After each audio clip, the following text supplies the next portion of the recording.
días a todos y a todas. Realmente es un honor compartir este encuentro y es un honor y agradezco al doctor Enrique Despercio, a Benet, al rector de la Universidad de José Cepaz. Realmente yo soy, y pido disculpas antes que nada, soy profesor de Derecho Civil, incursiono desde hace muchos años en la bioética. Mi preocupación constante es estos nuevos desafíos que implica la vida del ser humano en el planeta, en el cambio profundo que estamos viviendo. Escuché a varios de los amigos, compañeros que están acá. Realmente creo que soy uno de los más veteranos de esta reunión. Y como tal, cuando Enrique me convocó, la verdad que en mi experiencia también, yo soy del 51, así que no hace falta decir mucho más del tiempo que he vivido y del tiempo que he pasado en esta universidad y del tiempo que hemos transitado en una lucha constante por las reivindicaciones sociales. Pertenezco a una generación, acá veo caras muy jóvenes, veo estudiantes, y realmente también comparto en que esta ha sido una constitución maldita, sin duda. Pero lo más grave de todo esto, que no solamente fue la constitución maldita, sino que sectores de élite, de poder que tuvo nuestro país durante estos 70 años, fueron los que dijeron también que, o nos quisieron hacer creer que la política es maldita, donde nos querían apartar del pensamiento y de la libertad de expresarnos y de conocer. La muestra de la Constitución del 49 ha sido una muestra cabal de aquello que no quisieron, aquellos que detentaron, y digo detentar porque es no tener con absoluta legitimidad, detentaron el poder. Y esto no es una situación que ha pasado en la historia. Cuando Ricardo hablaba que tenemos que historiar, que tenemos que pensar y conocer la historia, tenemos que conocer la historia para saber cómo vivimos y también entender y luchar por cómo queremos vivir. En realidad, hoy, y les digo y les hablo desde aquel niño que vivía en un conventillo con 24 familias, pobres, muy pobres, donde no teníamos para comer. Vivíamos en un conventillo donde hoy está la 9 de julio, donde a la vuelta estaba, no es que yo haya vivido, pero estaba la jabonería de Vieites, donde tuvimos que salir de ahí para aprender y para luchar, donde tuvimos que venir en la década del 70 para luchar, donde fui perseguido, donde me apresaron y donde me dejaron prescindible de una institución del Registro Nacional de las Personas. No quiero ser autorreferente de lo que he vivido, pero creo que hacer historia para que muchos de los jóvenes, y me sorprende, por ejemplo, Benente, que es tan joven, Federico, el rector de la universidad, muchos de los que están acá, donde no han conocido, pero sin embargo vislumbran y perciben lo que nos ha costado, porque no fue gratis las 30.000 muertes que estuvimos en la Argentina en la época de la dictadura militar. Cuando yo iba a la secundaria, no tenía ni idea lo que era la Constitución o una Constitución. Claro, estudiábamos por libros muy grandilocuentes, pero se nos ocultaba realmente porque no nos enseñaba qué era la política. La Constitución del 49 nos enseña qué es la política. Una de las cosas importantes cuando habla de la universidad y de la enseñanza es que acá se viene a aprender política. En un concepto donde yo entiendo que no es bueno adaptar a los alumnos al sistema. Tenemos que construir alumnos que no se adapten al sistema y que no reconozcan aquello que nos dicen o que nos hacen creer. Que no reconozcan tanto el enfrentamiento en lo que hoy decimos o creen decir peyorativamente que es el populismo. No entienden lo que significa el pueblo cuando se levanta contra la élite de hegemonía política, que creen que lo más, que es la cuestión de las diferencias, es algo natural, ¿no? Estamos discutiendo ahí el populismo de derecha, representado por Bolsonaro, representado por el presidente Kirchner, por el presidente Macri. No, perdón. Cuando se nos enseñó dentro del kirchnerismo lo que era un populismo realmente combativo.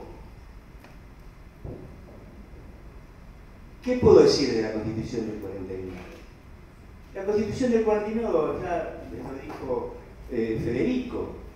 Federico nos dijo, bueno, no es de todo, no es que todo sea bueno. Ferreira, en una de sus partes de su libro sobre Constitución del 2002, nos dice que las constituciones no son perfectas. Por supuesto, si lo hacemos los hombres. Pero la Constitución del 49 tiene una gran virtud, más allá de por ser peronista. Porque soy peronista.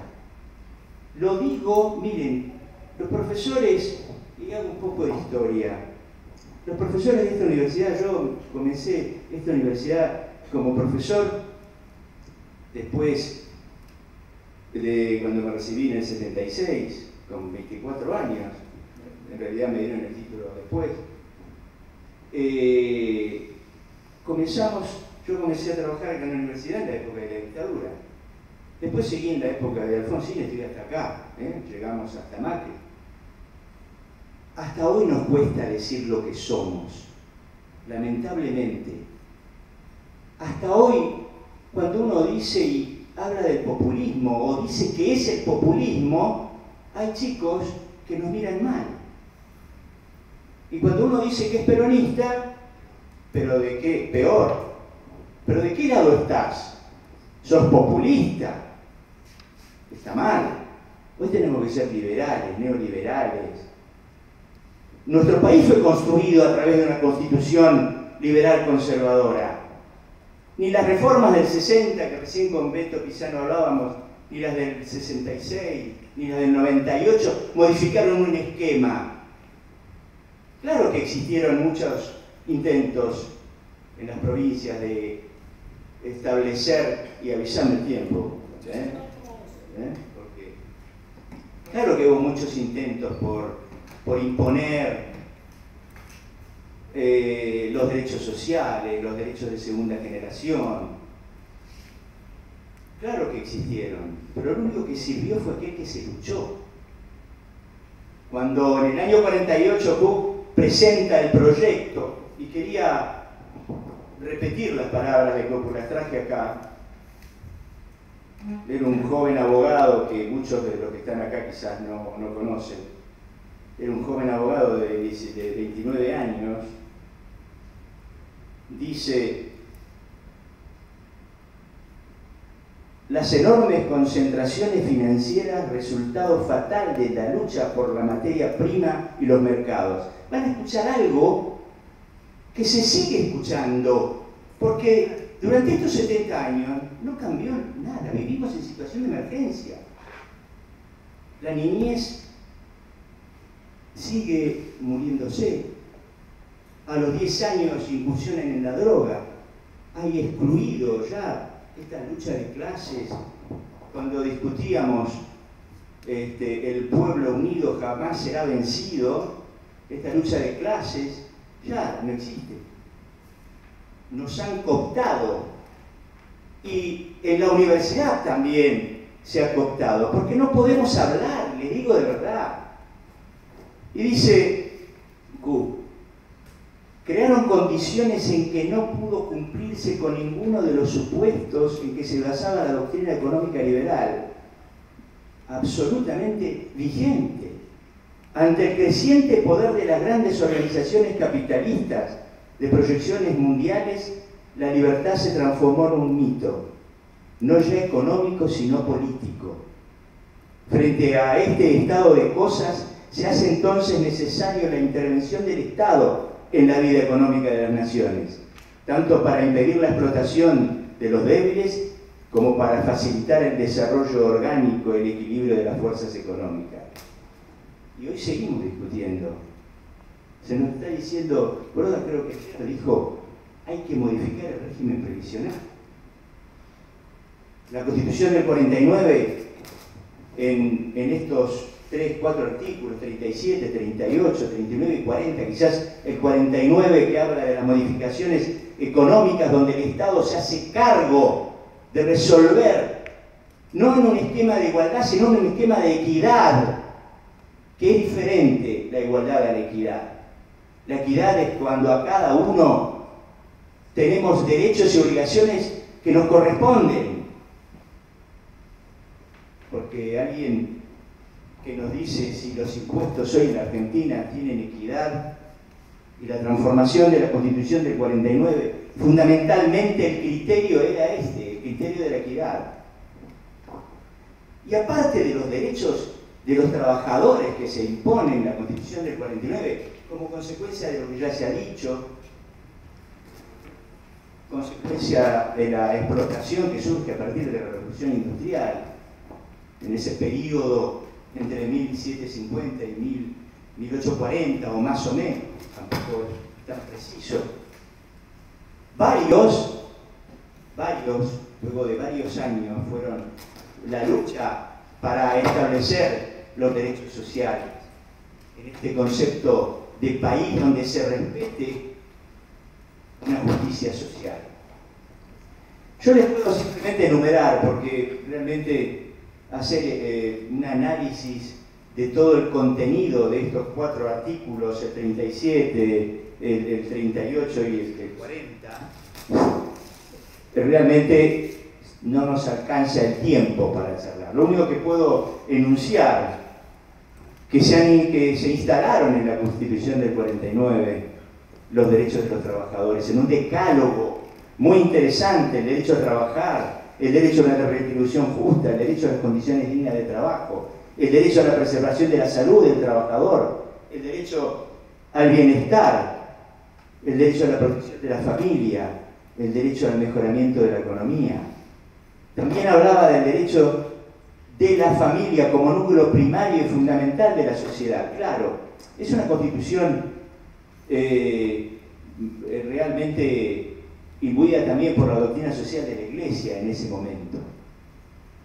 La familia era el núcleo fundamental de la sociedad, lo sigue siendo.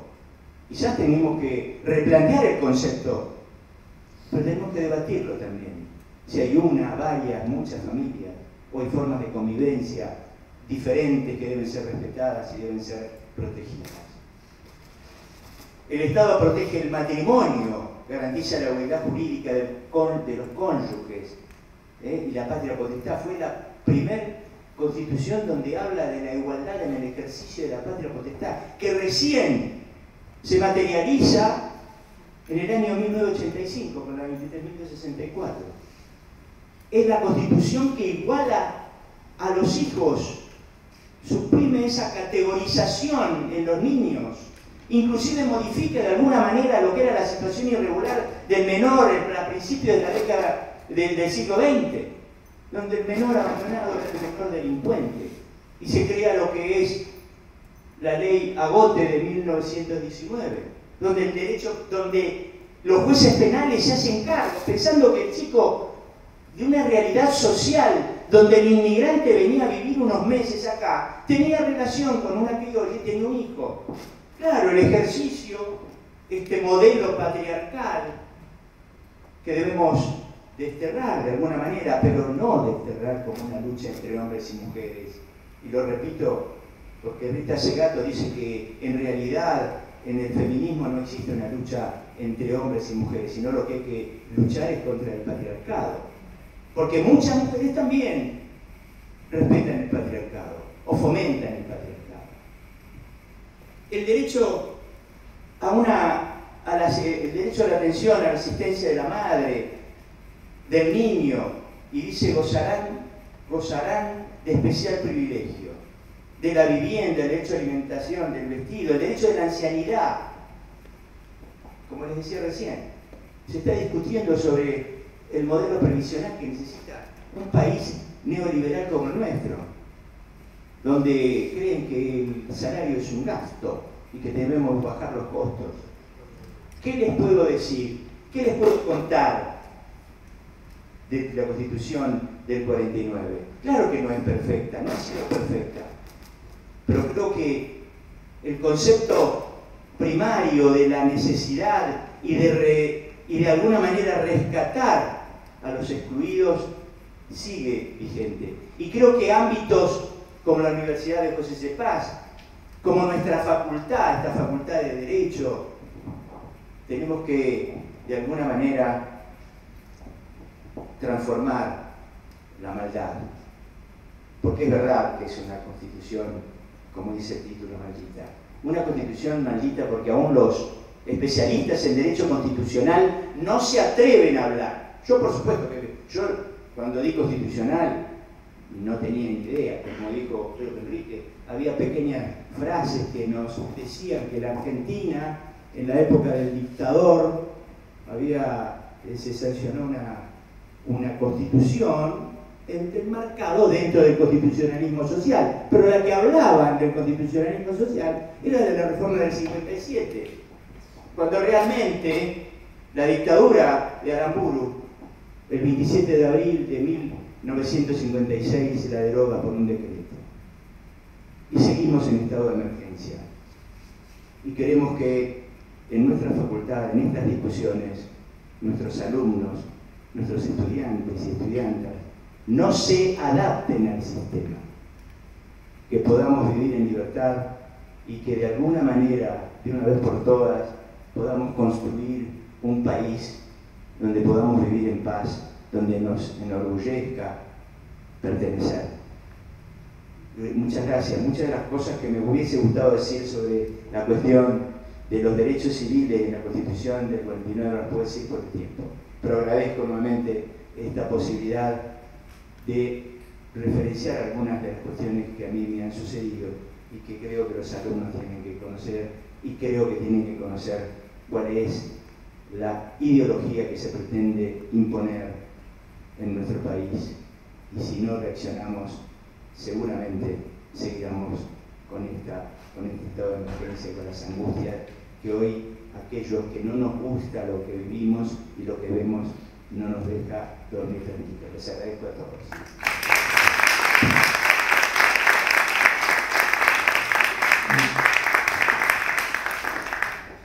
Bueno, le damos la palabra ahora a Cristina.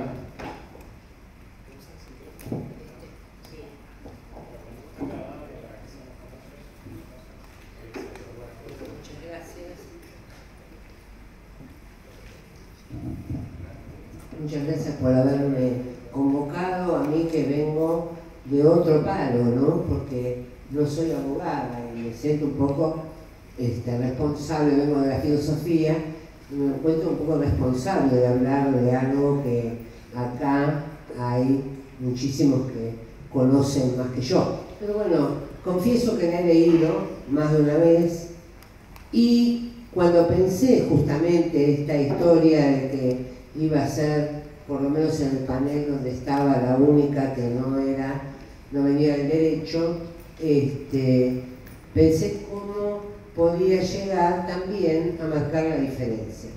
Antes quiero decir con el compañero que me antecedió que yo también vengo de la misma generación maldita también, donde casi viví hasta el 85 casi en golpes militares sin poder ejercer el voto. Les diría con una exageración, casi tengo la misma cantidad de votos que mi hija.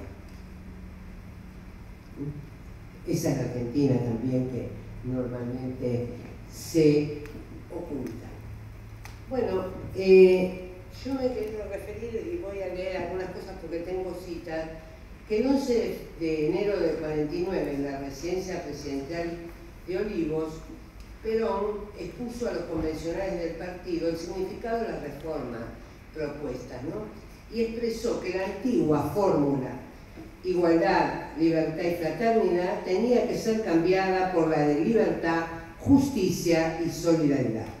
Para ello, las banderas de justicia social, independencia económica y soberanía política que consagró el texto constitucional de 49 se ingresaba con ello en los tiempos de la democracia social. Ahora bien, digo yo, las tres banderas creo que están en la base, en el fundamento de la Constitución, más allá de que en algún momento se expresa esto, ¿no? Y yo digo también que las banderas no se arrean, pues el abandono de cualquiera de ellas significa la desarticulación de la acción y el pensamiento político del peronismo. Las tres banderas se entrecruzan y entrelazan, por ello no existe una sin las otras, se complementan, se integran, se congregan, dando a la doctrina su fuerza y sentido. Las tres banderas no envejecen, todavía hoy tienen una vigencia enorme, todavía hoy tenemos que levantarlas y expresarlas en nuestras acciones, ¿no? Es más, están más vigentes que en sus inicios, ya que forjan esos sentidos que Perón expresaba. Incumbe a la política, estoy citando a Perón, de la comunidad organizada, incumbe a la política ganar derechos, ganar justicia y elevar los niveles de existencia. Quien está obligado a dar y podía hacerlo y cumplió el que estaba obligado a cumplir. Las tres banderas son y serán peronistas, ¿no? Como solemos decir los peronistas. Porque un momento histórico como el actual, donde parece que el egoísmo y los afanes materiales individuales son el sentido último de la existencia de cada quien, es el peronismo que escandaliza con valores como solidaridad, fraternidad y, como dice Perón, ningún hombre se realiza si la comunidad no se realiza. Esto parece algo, en ciertas cabezas neoliberales, una estupidez de aquella, pero creo que es lo central. Uno no puede ser feliz en un mundo y en un país especialmente donde no se ha constituido la felicidad de la mayoría, donde hay niños con hambre, donde hay gente que no come todos los días, gente que no puede asistir a la escolaridad porque no tiene la plata para el colectivo, como me pasa. Yo vivo en Moreno y trabajo en un instituto superior y a veces los chicos faltan porque no tienen plata para el colectivo, es así, ¿no? En fin. Y también voy a hablar especialmente de estas banderas de la justicia social, ¿no? Porque es la encarnadura de la filosofía peronista.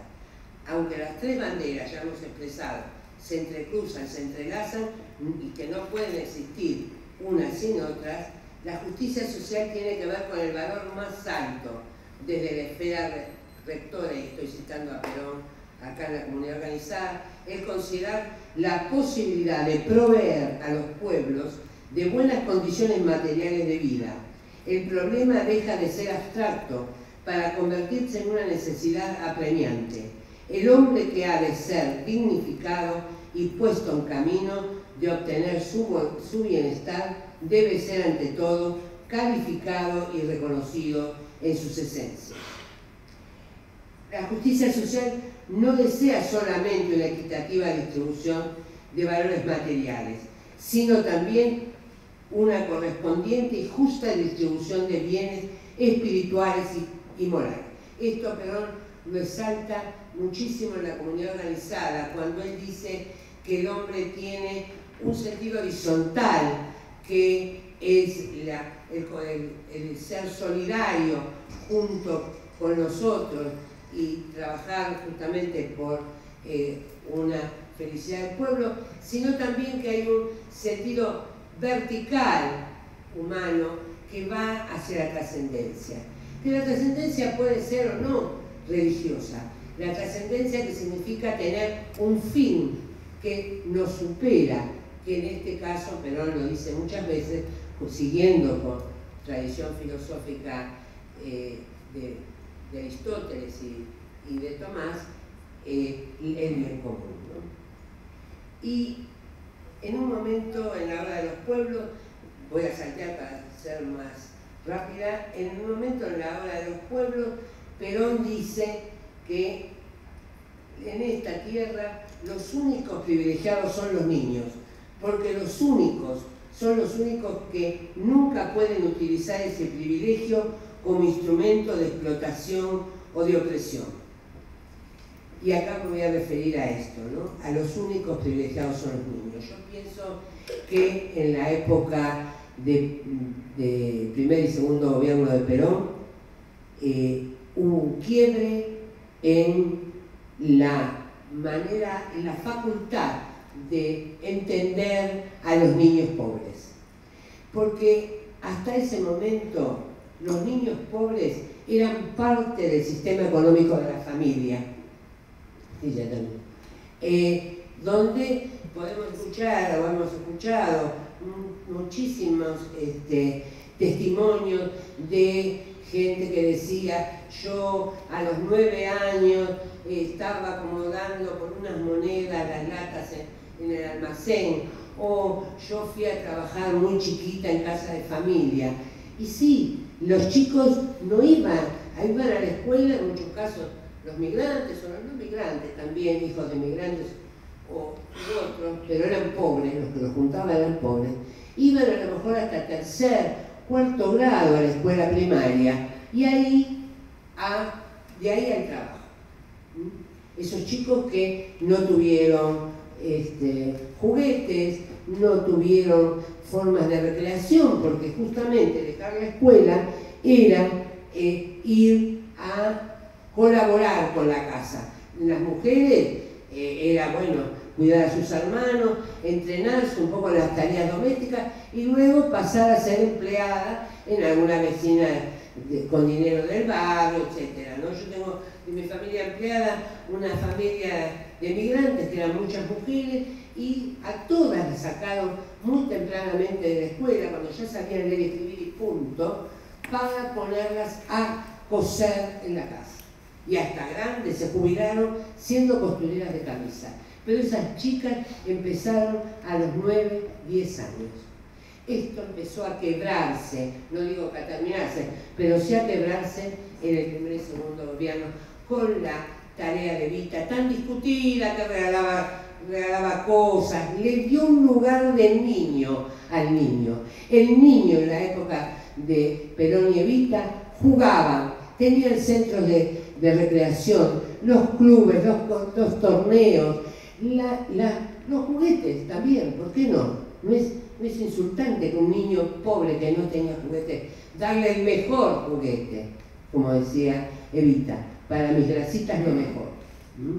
Entonces, ese niño que se crió siendo reconocido en esa época, después esto se cortó obviamente, pero hubo, por eso digo yo, un quiebre en el lugar del niño en este momento, que luego todavía hoy tenemos un niño que juega poco, un niño que no come todo lo que tendría que comer, un niño que no tiene asistencia. Todavía tenemos que seguir levantando las banderas que no se pueden arrear. Gracias.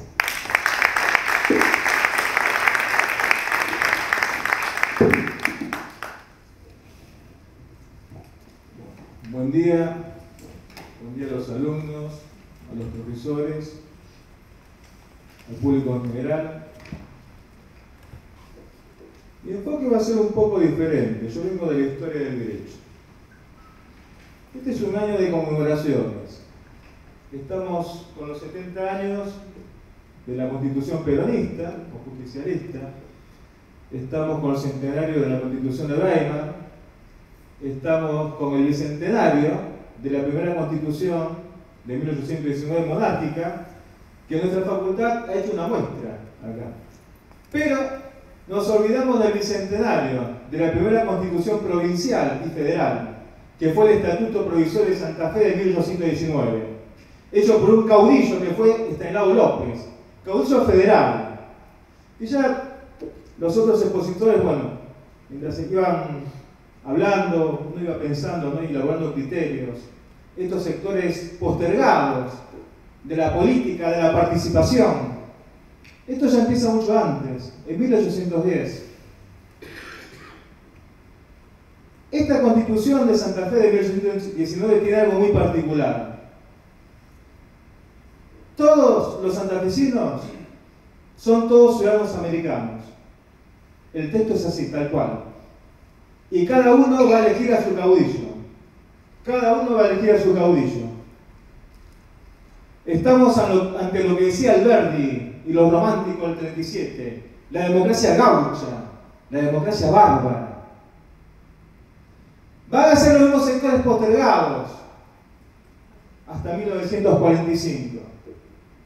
Y empezamos, bueno, con don Juan Manuel de Rosas, que tanto le gusta aquí a un amigo que fue alumno mío, ¿no? Acá en la facultad. Don Juan Manuel de Rosas, también uno de los malditos de la historia, porque no solamente los papeles son malditos, sino las personas que los ejercen, ¿no? Uno de los malditos de la historia oficial, don Juan Manuel de Rosas, justamente aquel que empezó a aglutinar los sectores populares, esos sectores sociales marginados, que venían ya del antiguo régimen, despreciados, bueno, el mismo gaucho, que no formaba parte del proyecto Estado-Nación, ni de Sarmiento, ni de Alberdi, ni de Gorostiaga tampoco, y otros más que, bueno, no tendríamos tiempo para nombrar. De los negros, de los afros. ¿Cuántos monumentos hay de los afros acá? Poquito, palucho, y paré de contar. Los pueblos indígenas, o pueblos originarios, o naturales, como le decían los españoles. Todos estos sectores sociales fueron los que fueron de carne y cañón a la guerra de independencia. Sí, fueron de carne de cañón, para que seamos libres. No están en los cuadros, no están en las plazas, no tienen nombre de salas, pero están en el corazón del pueblo, en la memoria del pueblo. No nos podemos olvidar de ellos. No nos podemos olvidar de lo que dijo acá la doctora, de los inmigrantes que empezaron a venir a mitad del siglo XIX. Vinieron también en el siglo XX, vinieron también dentro de estos 70 años de populismo que se habla ahora, ¿no? Porque parece que el populismo tiene la culpa de todo.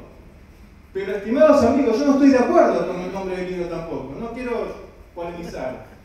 Con la Constitución maldita, no estoy de acuerdo con eso. Tampoco estoy de acuerdo con la Constitución, ¿no? Esta universidad que es muy interesante.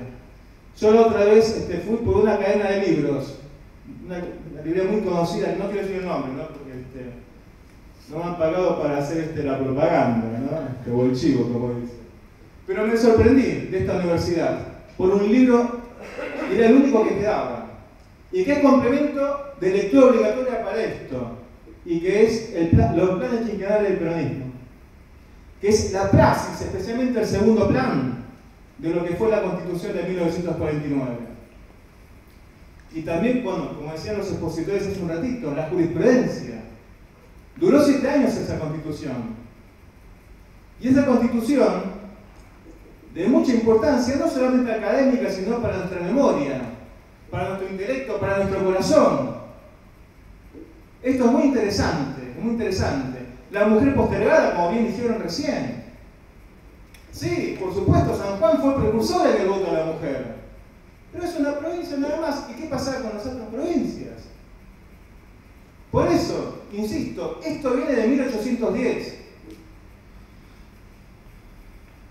Realistas, patriotas, unitarios federales, los que buscaban monarcas, los que querían rifar el país hace 200 años. Ya en 1820 no volvemos a tener gobernadores. Cuando los caudillos federales, Estanislao López, Pancho Ramírez, discípulos de Artigas, El mismo Ortega quería una constitución inclusiva también. Y en su huestes había gauchos, negros, y él no se avergonzaba. Y decía, queremos la liberación de la patria grande. General, y si faltan los hombres, bueno, los perros van a luchar también. ¿Y por qué no estoy de acuerdo con el nombre del libro, la Constitución Maldita? Porque malditos son los que están a espaldas del pueblo, los que sacan elementos fundamentales para la educación, la cultura, los que fusilan. Esos son los malditos. Y van a quedar en la memoria del pueblo y de los jóvenes, para que sepan la historia. Esos son los malditos. Esos son los malditos, y lo digo de corazón. Disculpen ese fanatismo que tengo, ¿no? Ya Ricardo lo dijo. Es difícil para mí ser objetivo, ¿no? Para un peronista es muy difícil ser objetivo, ¿no? Más cuando el titular de cátedra lo dice públicamente, ¿no? Discúlpenme, ¿no? Entonces, insisto, ¿no? Porque decía Sampay, Ramella,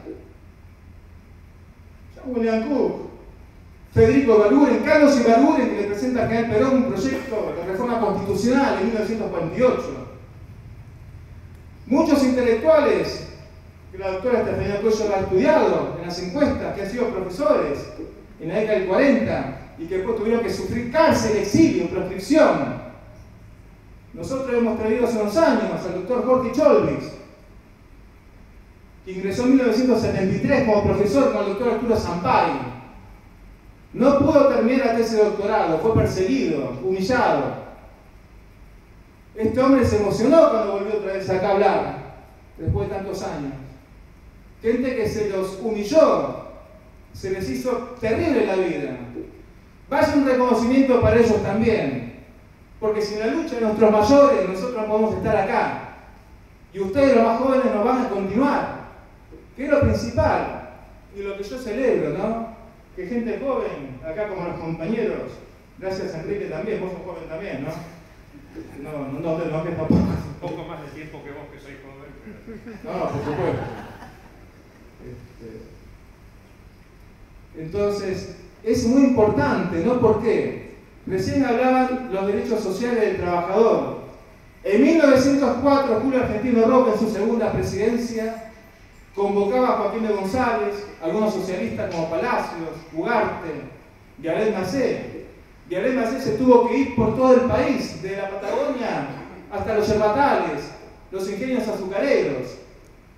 De esa gente doble apellido, ¿no? Esos patricios que explotaban a la gente, que no tenían compasión con ellos. No solamente con argentinos, sino con hermanos de otros países que venían a trabajar acá. Los peones golondrina. No les importaba.